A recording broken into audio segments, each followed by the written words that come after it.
Avec Premium by Jovena, roulez plus, dépensez moins. Puissance, fiabilité, confort, économie. Nouveau, taux de soufre réduit dans notre gasoil. Jovena, le plein d'énergie.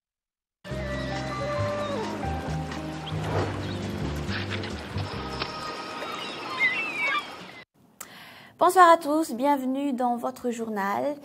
Et à la une de l'actualité ce jour, les propos du ministre de la Justice sont clairs. Le retour de l'ancien président Marc Ravalomanana pose un problème au régime actuel. Une énième de fois, les partisans de l'ancien président ont déclaré que leurs représentants démissionneront si les articles 20 et 45 de la feuille de route ne sont pas respectés. 5 ans après l'exil de l'ancien locataire d'Ambouisrouch, rien n'est encore fait. La déclaration du ministre de la Justice devrait pourtant les prendre au mot. Le ministre Roland Ravalomanana démissionnera-t-il? Kidossi de Ancharazaf Manatsu et Giri Franjenarsou et les autres Anjararson. Les partisans de l'ancien président Ravalomanana ont maintes fois lancé un ultimatum au régime actuel. Ils menacent de quitter leurs postes respectifs au sein du gouvernement et du Parlement si le retour de l'ancien président n'est pas effectif. Leur dernière déclaration date du 20 août dernier. Suite à la déclaration du ministre de la Justice hier, l'on attend leur prise de décision. Questionné sur ce sujet, Roland Ravalomanana, l'unique ministre de la mouvance Ravalomanana dans le gouvernement Cool-Roger, a préféré garder son silence. Est-ce une manière de démontrer la solidarité gouvernementale? Qu'en est-il de la suite logique des événements et le leitmotiv du parti? Raharmanari Vwang, député du groupe parlementaire TIM, estime que le régime actuel devrait s'activer pour la réconciliation nationale et non véhiculer de tels propos. Étant élue, elle continue sa mission. Dépêchée en Afrique du Sud pour une mission d'une haute importance, Giri Franjenarsou a atterri à Ivat cet après-midi. Il a confirmé l'imminent retour de l'ancien président dans le pays. Selon lui, la SADC et la Troïka prennent en charge la médiation. Il a toutefois affirmé la rencontre entre la ministre des Affaires étrangères et Marc Ravalomanana. La ministre a été invitée officiellement par l'ancien président de l'Afrique du Sud, Jacob Zuma, pour discuter du retour de l'ancien président à Madagascar. Une histoire à suivre. Les résultats des élections législatives du 29 août dans les 4 districts, Imbinds, Belle-sur-Tirbine, Marvoy et Sainte-Marie seront connus demain à 10h, 25 jours précis après la sortie des résultats provisoires proclamés par la Sénite. Les noms des 4 députés qui rejoindront donc les 147 députés à Timbazaz seront connus demain. Et juste à titre de rappel, les résultats non officiels de la Sénite étaient comme suit. Souleymane Mahmoud du parti VPM Malagas Miaramieng a obtenu 40,58%. Ravoun Zatouf Saoub de Marvoy, 38,54%.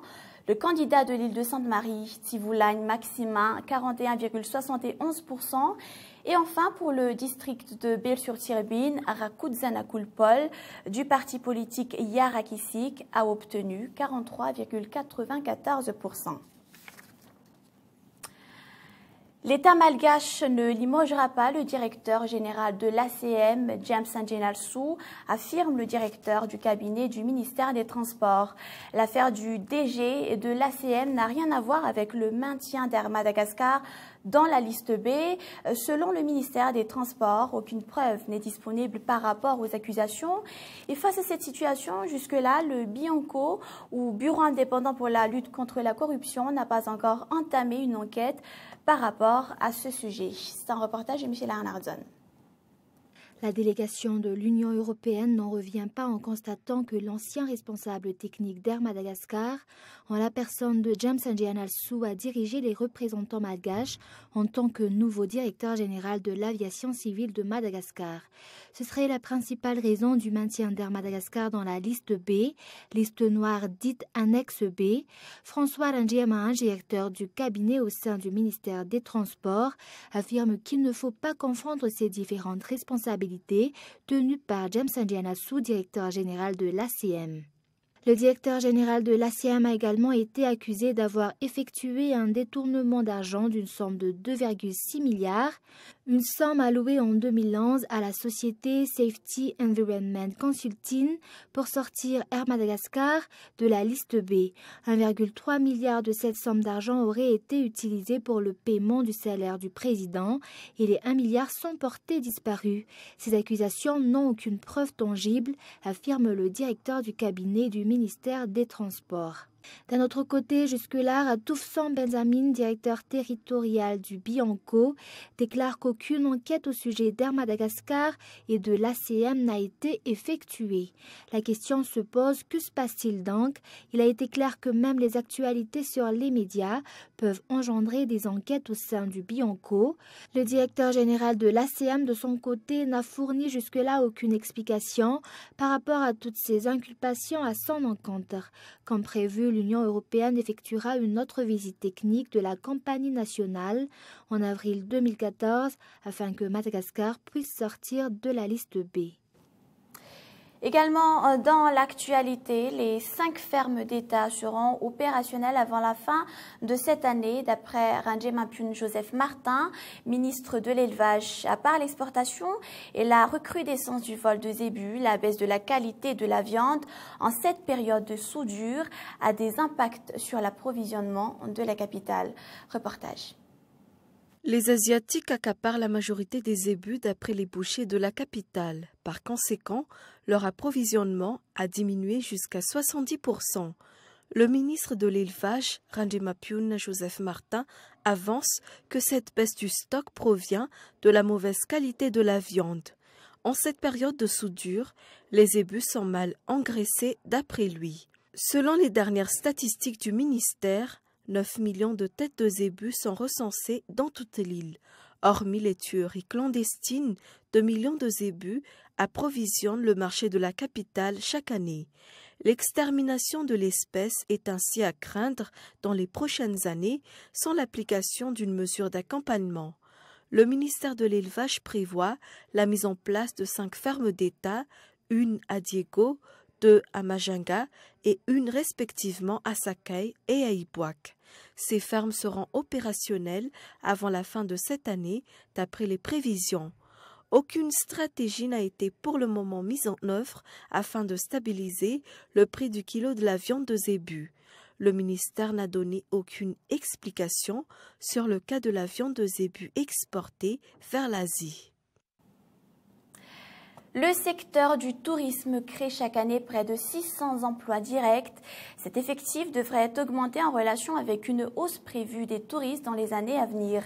Le manque des ressources humaines qualifiées reste une faille et dans certains cas, les chefs cuisiniers des grands complexes hôteliers sont des expatriés la plupart des cas. Le salon de la formation et du métier a débuté ce jour. L'objectif, professionnaliser le secteur. Après les entreprises franches, le tourisme est le deuxième secteur pourvoyeur d'emplois dans le pays. Les guides touristiques et les agents du tourisme sont les plus recherchés. À part les parcs nationaux, Tokerind et Bemara, qui ne sont accessibles qu'entre le mois de mai et novembre, les 51 parcs nationaux répartis dans l'île sont ouverts au public 7 jours sur 7. Ces aires protégées attirent chaque année près de 160 000 visiteurs. Nous avons des emplois, nous avons des besoins d'emploi dans ces 51 aires protégées. Et parce qu'aujourd'hui, on parle du tourisme. Les métiers du tourisme sont surtout orientés dans les parcs nationaux. À titre d'exemple, Andaspé, Salu, Ankarafantskia, Bemara, Ranwafan, et donc les grands parcs qui sont surtout visités par les touristes. Des milliers de familles vivent du secteur touristique dans la Grande Île. Ce secteur crée chaque année des centaines d'emplois directs. Les débouchés du secteur tourisme à Madagascar actuellement sont, énormes parce que à l'heure actuelle où je parle, le secteur recherche 600 personnes pour travailler, surtout dans l'hôtellerie et dans la restauration pour le moment. Surtout en province. Donc ça c'est important. L'objectif du ministère du Tourisme et des professionnels du tourisme, c'est d'avoir 1 million de visiteurs d'ici 3-4 ans. 1 million de visiteurs, ça veut dire quoi? Ça veut dire 1 million de visiteurs, ça veut dire 2000 emplois nouveaux créés chaque année. Dans l'hôtellerie, les offres d'emploi sont nombreuses. La majorité concerne le recrutement de maîtres d'hôtel et de serveurs. Leur qualification est une des exigences requises. Selon le Code du tourisme, ils devront être titulaires d'un BTS au minimum. Pour Madagascar, le manque de ressources qualifiées et riches de plusieurs années d'expérience est une faille. Dans certains cas, les chefs cuisiniers des grands complexes hôteliers sont des expatriés. La professionnalisation du secteur est l'un des principaux objectifs du Salon de la formation et du métier du tourisme. L'événement a ouvert ses portes ce jour à Tanarine. Coup d'envoi des rencontres du film court 10e édition le 17 avril 2015 prochain. La nouvelle édition aura pour but le renforcement du professionnalisme des réalisateurs malgaches. Elle sera donc marquée par une compétition du film court-métrage d'animation pour l'Afrique et l'océan Indien. Regardez ce reportage de Michael Ramarla.